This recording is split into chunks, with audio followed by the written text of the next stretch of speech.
બધા સાહેબને નમસ્કાર. અમારા સાથે છે ખેડૂત મિત્ર સંદીપભાઈ. સંદીપભાઈ, તમારા પૂરું નામ શું છે?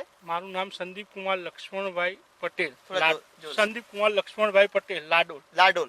લાડોલ કઈ તાલુકામાં આવે? વિજાપુર તાલુકામાં. અને જિલ્લા મહેસાણા. અચ્છા, સંદીપભાઈ લાડોલ તાલુકા લાડોલ ગામના છે. અને સંદીપભાઈ પોતે કહે છે કે આ અંકુર જય કપાસના શું છો? આશિક છું જયનો. જયના આશિક છું. તમે કેટલા વર્ષથી અંકુર જય કપાસ વાવેતર કરો છો? 5-6 વર્ષથી વાવું છું. લગભગ છેલ્લા 5-6 વર્ષથી અંકુર જય કપાસના સંદીપભાઈ વાવેતર કરે છે. સંદીપભાઈ તમને સંદીપભાઈ નામથી જાણે છે બધા? લાલાભાઈ તરીકે. લાલાભાઈ નામથી એમને જાણે છે લાડોલ ગામમાં. સંદીપભાઈ, તમે અખતરા કરેલ છે, બરાબર? એમાં તમે નુકસાન થયું.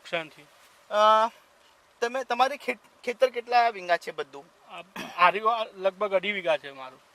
આ નહીં, બધા તમારા જેટલા બી ખેતર? 30 વીઘા જમીન. 30 વીઘા એમની ખેતર છે. 30 વીઘામાં તમે કેટલા વીઘા કપાસનું વાવેતર કરે છે? બધા 7.5 વીઘા કપાસનું. 7.5 વીઘા કપાસનું વાવેતર કરે છે. આ 7.5 વીઘામાં અંકુર જય કેટલા વાવેતર કરે છે? 2.5 વીઘા. હા, 2.5 વીઘા. 2.5 વીઘા.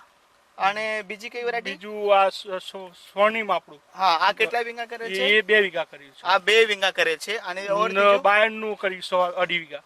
બાયરનો 2.5 વીઘા. કઈ વેરાયટી છે આ? 75-76. 75-76 નો 2.5 વીઘા કરેલ છે, બરાબર. અત્યારે જો તમારો જો અખતરામાં તમને જો નુકસાન પડેલ છે, એમે અમને જો ઝીંડવા ગણ્યા હતા 70 હતા. આના 70 છે આપણે. બરાબર. જયના. આ જયના 70 ઝીંડવા છે. હાલ અત્યારે છોડ ઉપર જ છે. અને આ જો અત્યારે અમે જો ખેતર જોઈ આવ્યો, એમાં કેટલા હતા? એમાં 30 થી 35. અને જો તમે બાયર નો કઈ વેરાયટી? બાયર નું 75-76 જો છે, એમાં તમે મીટિંગ કરેલી હતી? આ પેટ્રોલ પંપ ના પાછળ વાળે ખાતર ખેતર છે તમારું, એમાં તમે કહેતા હતા કે 40 થી 50 ઝીંડવા છે. 50 ઝીંડવા છે એમાં લાગેલા. 50 ઝીંડવા છે. બાયર નો 45-76 75-76 માં 50 ઝીંડવા છે. અને જો બીજા વેરાયટી છે અમારી, એમાં જો 35 ના આસપાસ ઝીંડવા છે. અને અંકુર જય કપાસ છે, એમાં 70 ઝીંડવા જોવા મળે છે, બરાબર. તો કહેવાનું એટલું જ છે કે આ જો તમારો ઉત્પાદનના બે અલગ અલગ જાતમાં અખતરા ઘણા બધા ખેડૂત જો અખતરા કરે છે, અને ઉત્પાદનમાં જો તફાવત છે, આ તમે વિચાર કરી શકો છો કે એમાં કેટલા ઝીંડવા છે અને બીજા એમાં કેટલા ઝીંડવા છે, બરાબર ને? બરાબર. એટલે જ તમે અંકુર જય કપાસના આશિક છો, એટલે બરાબર. ઉત્પાદન 70 મણ તો લીધેલું છે સાહેબ મેં વીઘે. 70 મણ આ કપાસનું જય બીટું. કઈ સાલ? આગલી સાલ લાલાભાઈ 70 મણ નું ઉત્પાદન વીંગે એમનું લીધું હતું. બીજી વાત, તમે એક એની ખાસિયત તમે બતાવો કે મારા છોડ નાનો જોવો, ઉત્પાદન વધારે જોવો, કે માલ વધારે જોવો.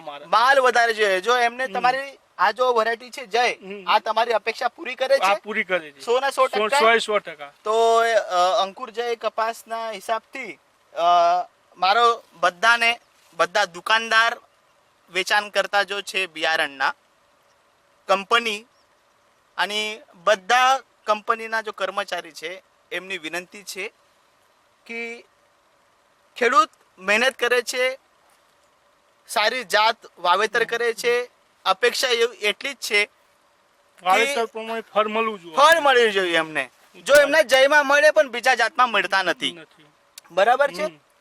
તો એવી સારી વેરાયટીમાં જો ખેડૂતને પાસે શું થાય, તમે બીજા અખતરા કરવા જાઓ તો ફરી તમારા પાસે ટાઈમ નહીં બચે, તમારા પશ્ચાતાપ થાય ને? પશ્ચાતાપ કે ભાઈ કેમ માટે વર્ષ બગડે, અખતરા કેમ માટે કરવા? જો તમારા વિશ્વાસ છે આ જ જાતના વાવેતર કરવાની અને આ જ જાત તમે વેચાણ કરવાની, એટલી જ અપેક્ષા એમની છે, બરાબર છે? તમને શું કશું કહેવાનું છે તમે કહી શકો છો? બસ આ જ વાવો, બીજું કોઈ નહીં. અખતરામાં પડશો જ નહીં. સારું. તમે આ જો છે અંકુર જય કપાસ તમે જોઈ શકો છો. અને બધા ખેડૂત ભાઈને વિનંતી છે અને આભાર છે, અને વિનંતી છે કે તમારો જો નિર્ણય છે આ પૂર્ણ વર્ષનો તમારું નુકસાન બચાવી શકે છે, બરાબર? તમે ગુજરાતીમાં ફરી એકવાર કહી દો. એકવાર ફરી કહી દો. હા, બસ આડી અવળી જાતો વાયા કરતા જેમાં વિશ્વાસ હોય એ જ વાયા રાખો, બીજું કઈ નહીં. બીજું કઈ જ નહીં. તમારો બહુ બહુ ધન્યવાદ.